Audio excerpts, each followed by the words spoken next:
Hello everyone, my name is ANJALI MONALISA HUTAURUK. I'm from English Literature PAMULANG University. So, today we're gonna discuss about semantics, which in this case includes understanding, development, types, and the relationship with other social science, so that we can better understand about semantics. So, let's see the material below. Semantics comes from the Greek sema, a noun meaning sign or symbol. The verb is semanio, which means to mark or to symbolize. What is meant by symbolize or sign here is the equivalent of the word sema is linguistic sign. Semantics can be defined as the science of meaning, which is one of the levels of language analysis: phonological, grammatical, and semantics. Semantic understanding is very important for learning language acquisition, how language users acquire meaning as speakers and writers, listeners and readers, and language change, how to change meaning over time.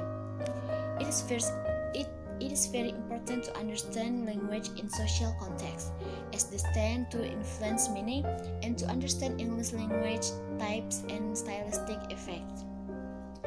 Clark in 1977 generally summarizes the development of semantic acquisition into 4 stages.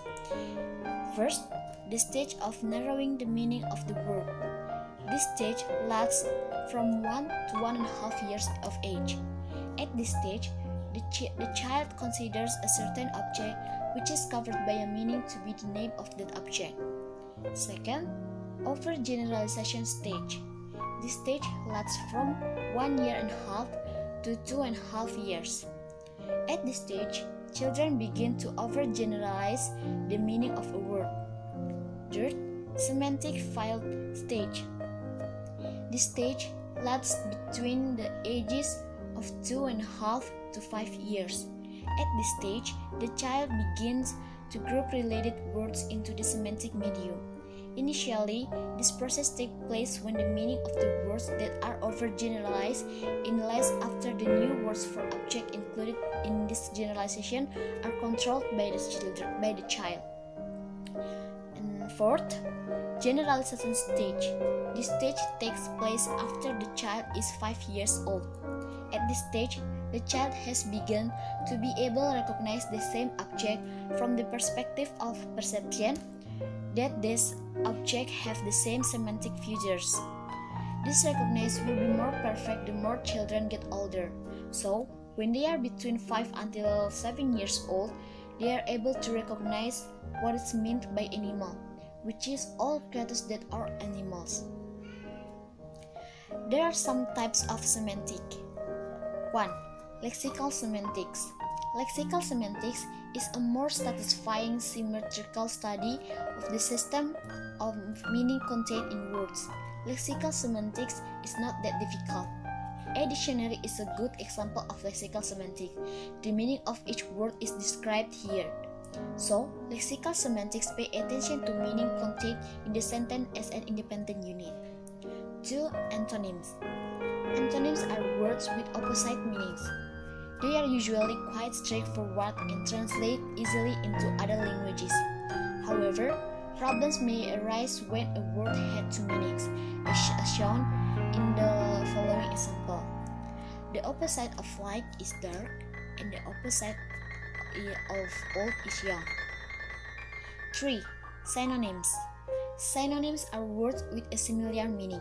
It should be noted that similar is not the same, since there are not words that mean exactly the same things. Synonyms have the same area of meaning, but they are used in different contexts. Example: big, huge, large, bulky. Have a similar meaning. Small, little, petite. There are also have a similar meaning. 4. Hyponyms. Hyponyms are words that belong to the same set or class. They can show different levels of generalities. For example, we can divide up the general class of vehicle into more specific categories. But then each of these categories, such as car, becomes a general set that can be further divided into more specific categories, and so on. 5. Homonyms. Homonyms are words that have an identical form, but completely different meanings. The English language has many homonyms. That is why so many English jokes are based on them. Users of English can misinterpret a message if the context is not clear, or if they only know one meaning for the particular word form. For example, pupil is part of the eye or a child at school, bank of a river or a financial institution. 6. Homophones. Homophones are words with the same sound, but with different spelling and meaning.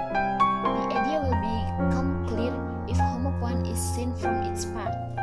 Homo, which means the same, phone, which means sound. For example, there, they, there. Two.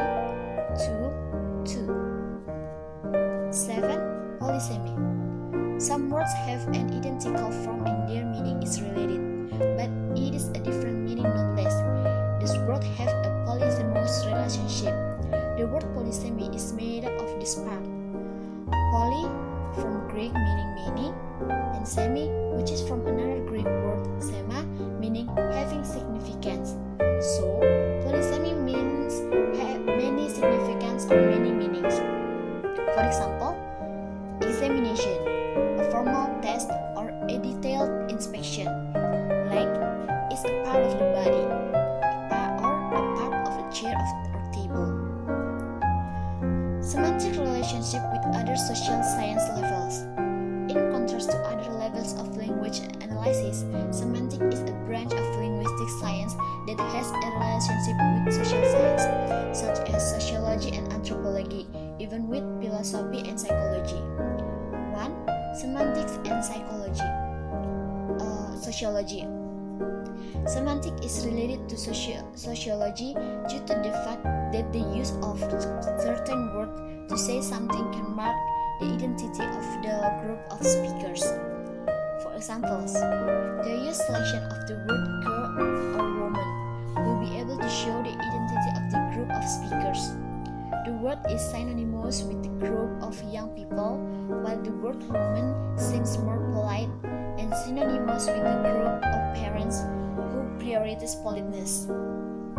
2. Semantics and anthropology. Semantic is considered to have an interest in anthropology because the analysis of the meaning in the language through the choice of the words used by the speakers will be able to promise practical classification of the cultural life of the speakers. For example, the choice of the word ngelih or lethargy, which both mean hungry, can reflect the culture of the speakers, because the word ngelih is the term of hungry for the people of Yogyakarta. Meanwhile, the word lethargy is the term of hunger for the people of the Jombang area. So, the conclusion that I take from this matter is language is a means of human communication that cannot be separated from the meaning of every word spoken. Semantics is a branch of a science studied in linguistic studies. In semantics, we recognize what is called meaning classification, meaning relation, change meaning analysis, and the meaning of language use. Semantics is a subdiscipline of linguistics that talks about meaning, namely the meaning of words and the meaning of sentences. So, that's all of our discussion material. Hopefully, it will be useful for all of us. Thank you for watching and see you later. Bye bye.